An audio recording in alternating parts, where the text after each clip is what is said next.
I'm not gonna lie, my mind's blown by what just happened with Ars and his appraisal skills. So what ends up happening quickly into this episode is there's this engineer, and for whatever reason, Ars can't read his stats. It goes kind of hazy, almost like a TV screen scrambling, which is really interesting. Immediate gut reaction is, oh, this guy's either like so powerful, so crazy that even Ars can't properly read him, or Ars is malfunctioning, right? And the idea that he could read Reits without issue afterwards makes it feel like him having an issue is unlikely. And then a second time in the episode, he can't read a guy again, but when he finally does and pushes through, appraisal is a lot more useful. Going from something where you can read stat menus to literally having a video game character background sheet with histories and details that you wouldn't know unless you're in the deepest parts of their mind or they properly told you is game changing. I really thought we were building into a situation where this dude who was making little toys and trinkets was just going to be an engineer addition to the team. Granted, still could be, the knight's still young, but the idea that we built into Ars' evolution of appraisal, and we can see how useful that added bit of info is.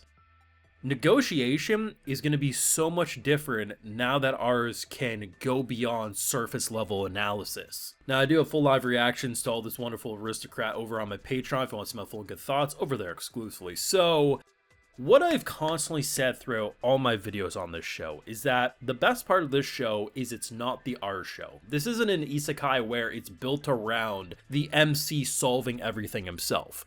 But with that said, it is nice to have an episode like this because it was the Ars show. At the end of the day, the reason everything happens in the show the way it is because of one boy who can see things that other people can't, and in doing so, recruiting the best of the best. And in return, we can have moments like an army of 2,000 pushing back an army of 10,000. But at the same time, just because Ars isn't the craziest warrior or the craziest tactician, doesn't change the fact that his skill now just opened up a whole plethora of ways he can be much more useful on the strategy side than he could up to this point. Because really, appraisal is great for seeing people and what they offer and bring to the table, but after that, he doesn't really have a lot more that he can offer.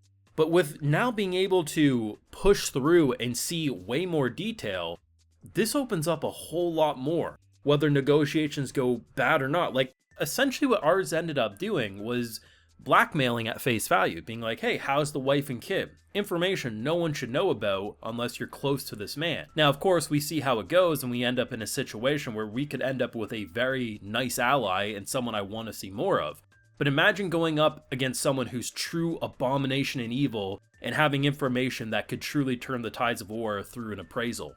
Game changing. This man could literally be the most nastiest assassin spy ever if he wanted to at this point. And I think what I like about appraisal evolving is it's something I didn't think was going to happen, but thinking about it, it makes so much sense.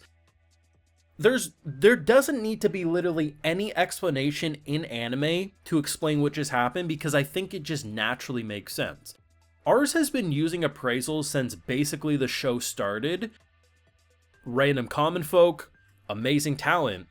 It's not probably about just looking at a certain person like the engineer or this general. It's the fact that he's used it enough that he's naturally evolving with the ability. It's getting stronger. And I bet this isn't going to be the only time appraisal evolves. In season 2, yes. But over the course of however many seasons we get lucky enough to see, if we do get it, this is an ability that could go beyond.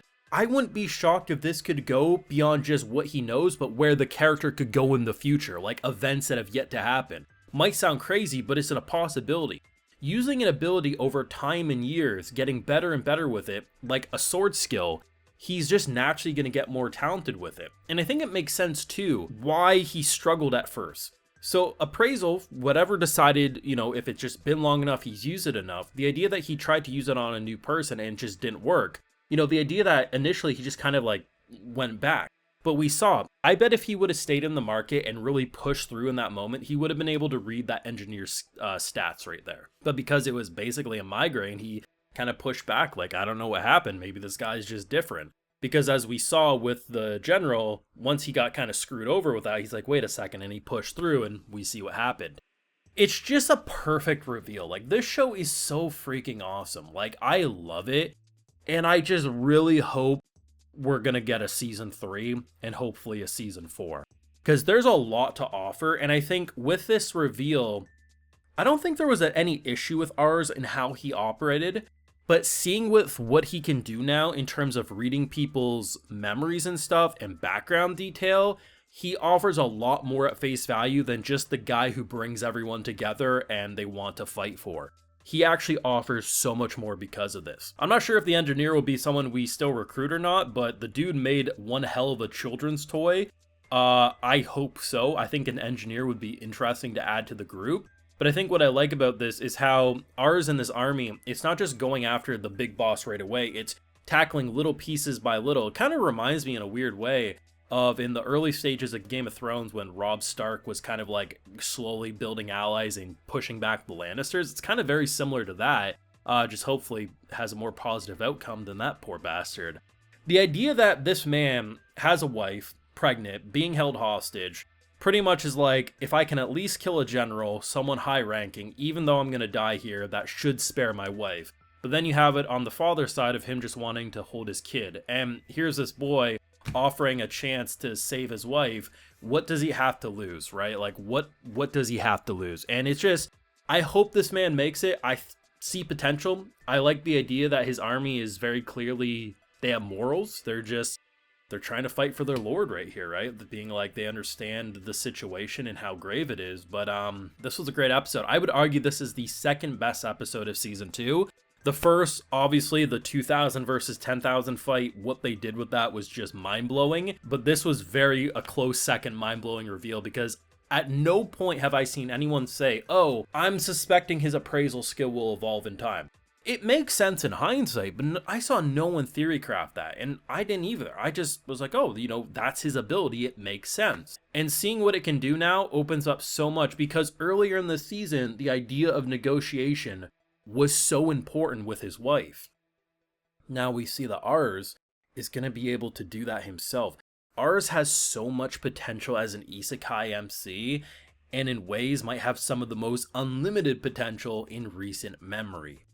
Thoughts down below. What did you think of what I consider to be a mind-blowing reveal? But your feelings down below. Be sure to leave a like if you enjoyed, subscribe if you're new around here, of course, ring that bell, and like I mentioned, we got those full live reactions over on Patreon, and hey, while over there, I'll give you a video shout out. So today we got DYR, Extrash, Nuva Gown, ICL Caldera, Jacob McCarthy, Divine Tank 00, True Demon Lord, and we also have Chris. So I appreciate the support, everyone. Please take care. You all have a good one.